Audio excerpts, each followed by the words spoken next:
வசனம் ஒன்று வாசிச்சுட்டு இருந்தேன். சரி உங்களோட பகிர்ந்து கொள்ளலாம் அப்படின்னு நினச்சேன். கலாத்தியர் 4ஆம் அதிகாரம் அதனுடைய 6வது வசனம். மேலும் நீங்கள் புத்திரராய் இருக்கிறபடினால் அப்பா பிதாவே என்று கூப்பிடத்தக்க தேவன் தமது குமாரனுடைய ஆவியை உங்கள் இருதயங்களில் தந்திருக்கிறார்.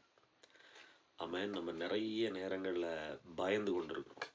நமக்கு யார் ஆலோசனை சொல்லுவா, நம்மளை கர்த்தர் பாதுகாப்பாரா, நம்மளை உயர்த்துவாரா அப்படின்னு சொல்லி.